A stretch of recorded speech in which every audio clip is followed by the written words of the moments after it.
It's Akira Talk.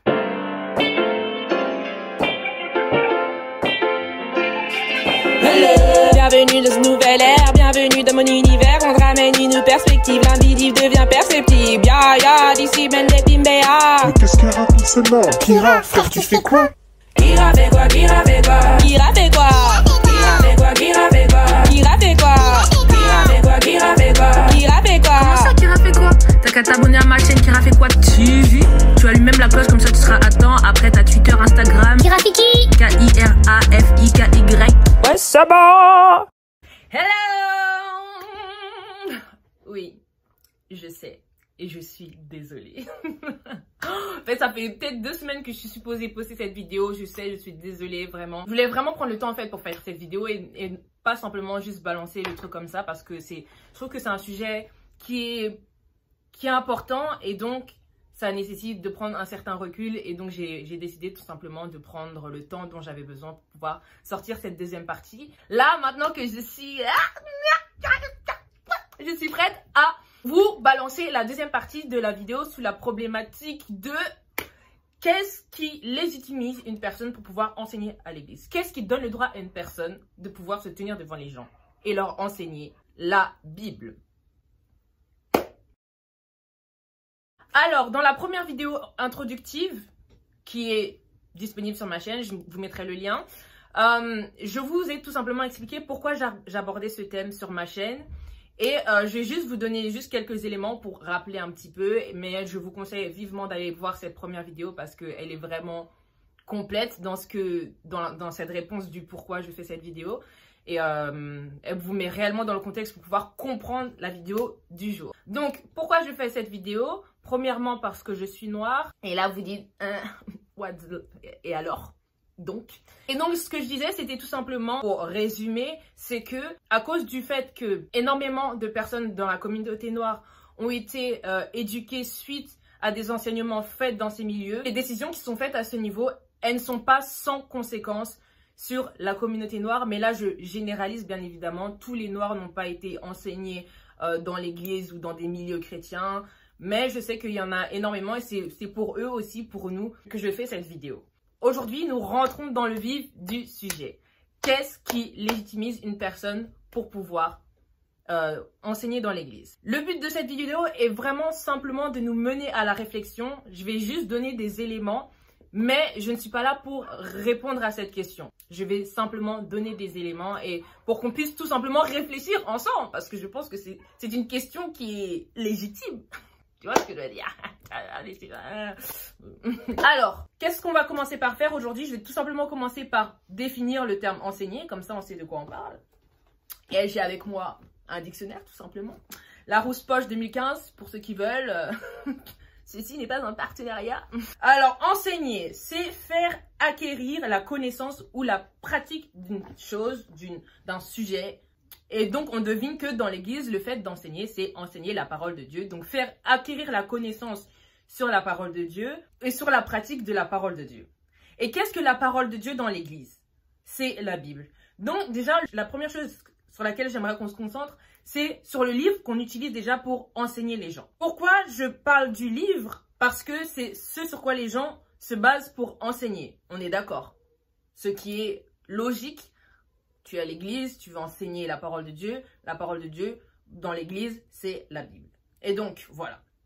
Il est intéressant de se pencher sur ce livre.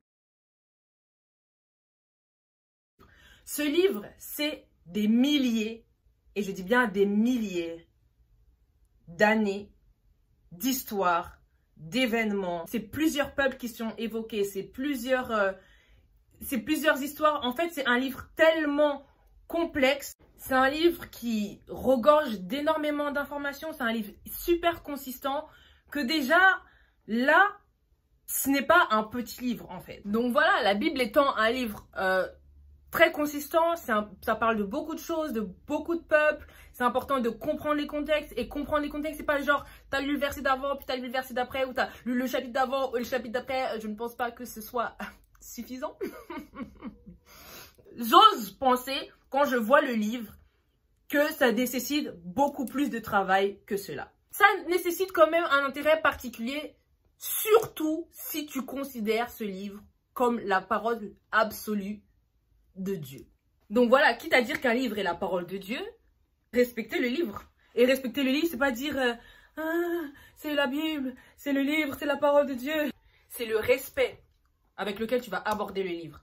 La rigueur, la minution. Ok, qu'est-ce qui s'est passé pour qu'ils disent ça? Comment ça se fait que? Qu'est-ce qui s'est passé à ce moment-là? Qui sont ces gens? D'où viennent-ils? Que veulent-ils? D'où viennent ces gens? C'est qui lui? D'où il sort? Nanani, nanana, nanani, nanana. Et si tu considères que c'est une histoire vraie, il doit exister des documents aussi qui attestent de la véracité des choses. Alors, revenons à notre problématique. La problématique, elle tourne autour du fait de comment on élit les personnes qui vont enseigner ce livre. Souvent, les personnes vont choisir les personnes qui vont enseigner ce livre par rapport justement à la vision qu'ils ont de ce livre. Je m'explique. Si dans ta tête, ce livre descend du ciel, eh bien, si une personne descend du ciel pour te l'enseigner, tu vas accepter. Mais si on prend en considération le fait que ce livre, c'est de l'histoire, c'est des études, c'est l'intervention de plusieurs hommes, de plusieurs époques, et même dans la constitution du... En fait, ce livre a réellement énormément d'éléments qui ont mené à ce livre, qui font que c'est pas un livre qui descend du ciel, en fait. Comprenons-nous, il n'est pas la question du contenu du livre, mais bien du livre en lui-même. Car en effet, j'ose croire que nous pouvons tous attester que ce livre, fait de pages et de mots, n'est pas le fruit d'une apparition surnaturelle. Il a bien fait intervenir des hommes, non pas seulement pour son écriture, mais également pour sa reconstitution, sa mise en page, l'agencement des livres, etc. Et donc, comme ce n'est pas un livre qui est descendu du ciel, et donc il y a une histoire aussi, il y a des pages, c'est pas fait en peau d'ange ou c'est un livre, frère, tu vois ce que je veux dire? C'est des mots, c'est quelqu'un qui a c'est des personnes qui ont écrit ce livre. Donc ça va au-delà du domaine du surnaturel ou du spirituel. C'est un livre qui a une histoire sur la terre. Et donc parce que c'est un livre qui a une histoire sur la terre, il faut pouvoir aborder ce livre dans tous ses aspects. Parce que pour moi, si tu considères un livre comme venant de Dieu, un livre comme étant sacré, tu dois l'étudier avec une certaine rigueur. Tu dois être méticuleux quand tu lis ce livre. Tu dois connaître l'histoire du livre. C'est pas simplement des trucs que tu lis et que tu dis ah, tu vois ce que je veux dire. Il y a très peu de personnes dans les églises aujourd'hui qui connaissent véritablement ce livre. Mais I'm just saying. J'ai remarqué qu'étant donné que les personnes n'ont pas une réelle, profonde connaissance du livre, ce qui va se passer, c'est qu'elles vont utiliser la Bible. Elles ne vont pas se baser sur la Bible. Elles vont utiliser la Bible pour faire passer leur message. Et ça va donner des enseignements qui sont basés sur des expériences personnelles et parfois individuelles pour en faire des doctrines universelles. Et là est le danger. Et donc aujourd'hui, tu te retrouves avec plein de doctrines où c'est en fait juste des opinions. C'est vraiment juste des opinions de je pense que, et voilà, j'utilise un verset voilà, que j'ai ramassé comme ça, qui colle avec ce que je suis en train de dire. J'ai ramassé un verset là-bas. C'est vraiment, tu ramasses le verset qui colle avec l'opinion et l'expérience personnelle que tu as eue. Et ça va créer des personnes qui suivent toutes des règles, des lois qui ne correspondent, qui ne s'appliquent pas à leur réalité. C'est-à-dire que tes expériences, nos expériences, j'ai envie de dire, sont basées sur nos faiblesses, nos forces, notre histoire, et on en tire des leçons pour notre vie. Mais la Bible, quel est le rapport avec la Bible? C'est ton histoire, c'est ton expérience, c'est tes faiblesses, c'est ton message pour toi.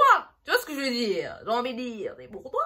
Mais non, aujourd'hui, les gens, ils vivent des choses, ils vivent des expériences, et c'est quelque chose qui est tout à fait légitime pour elles-mêmes. C'est des expériences personnelles qu'elles vont avoir avec certaines choses. Et au lieu simplement avoir l'honnêteté de dire que c'est mon expérience, ça va devenir des Dieu a dit que vous devez ou que nous devons. Frère, l'expérience elle était pour toi. J'ai envie de dire. Mais mélange pas. Ne me mélange pas. Pourquoi tu me mélanges? Et ce que je trouve particulièrement intéressant, c'est la manière dont on traite au contraire les personnes qui ont pris le temps d'analyser les choses, de les étudier avec rigueur. On les traite comme des sorciers, mon gars. Ouais, toi, tu veux semer mes frères. Nous parlons du livre. Il va y avoir un rejet des gens qui ont réellement étudié ou un mépris ou tout simplement une non-considération des personnes qui ont réellement pris le temps de s'asseoir et réfléchir se poser les bonnes questions, de s'enseigner, de s'éduquer, d'aller dans les lieux où on étudie ces choses, on va réellement traiter ces personnes comme si elles cherchaient à semer une confusion, alors que souvent elles viennent avec des faits qui sont simples, sans ambiguïté, vérifiables. Tu vois ce que je veux dire? Parce que si ta vérité est vraie, c'est qu'elle est vérifiable. Si je ne peux pas vérifier, quand tu parles de quelque chose de concret, il y a un souci. Et la Bible, c'est un livre concret, même si on peut lui donner une dimension spirituelle. Pour moi, si ce livre n'est pas descendu du ciel, il ne suffira pas d'une descente du ciel. Et je ne méprise pas les descentes du ciel. Vraiment, vous pouvez descendre et monter. Mais il ne suffira pas d'une descente du ciel ou d'une révélation pour le comprendre et pour le connaître dans tous ses aspects. Et moi, franchement, aujourd'hui, je suis fascinée par le fait de savoir qu'il y a quand même des personnes qui ne croient même pas en Dieu. Parce que, détrompons-nous, la Bible, c'est pas un livre chrétien. Il y a beaucoup de gens qui considèrent ce livre juste comme un livre mythologique, historique, spirituel. Hein. C'est un livre. Ça reste un livre dans la tête de beaucoup de personnes. Vous voyez ce que je veux dire? Et ces personnes qui n'ont pas sacralisé ce livre, elles ont eu une étude qui est beaucoup plus minutieuse, beaucoup plus rigoureuse que les personnes qui considèrent aujourd'hui ce livre comme sacré et comme une parole venant de Dieu. Dans la considération de beaucoup, l'approche terre-à-terre est très difficile. Après, ce n'est pas sans histoire, je le conçois. En effet, pour notre problématique, il est sujet de la communauté noire présente dans l'Église. Lorsque je dis que cette conception limitée du livre sacré n'est pas sans histoire, c'est parce que lorsqu'on se penche sur l'histoire du livre et sa genèse, donc lorsqu'on se penche sur la genèse du livre dans la communauté africaine, on comprend pourquoi il est perçu et abordé comme on le voit aujourd'hui chez beaucoup et pourquoi seuls certains aspects du livre seront mis en avant. Revenons. Alors, qu'en est-il de notre problématique? Souvent, comme justement on donne un caractère très mystique au livre, eh bien l'élection des personnes va devenir elle-même mystique. Et c'est comme je vous l'avais dit. Hein. Si tu penses que le livre il descend du ciel, si quelqu'un descend du ciel, tu vas croire. Donc on s'est déjà pensé sur le livre et on s'est dit, le livre il est quand même gros quand même. Il y a quand même beaucoup de mots. Et parfois il y a des mots, walay, moi-même, je suis là, je dis frère, en français. Mais vous savez ce qu'on va faire? C'est qu'on va regarder qu'est-ce qui a donné la légitimité à Jésus.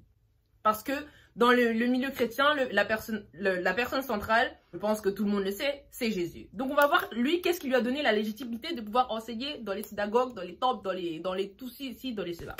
Et pour une meilleure organisation, j'ai préféré faire une autre vidéo pour aborder ce nouveau chapitre traitant toujours autour de notre problématique, à savoir qui peut enseigner dans les églises, qu'est-ce qui donne le droit d'enseigner dans les églises.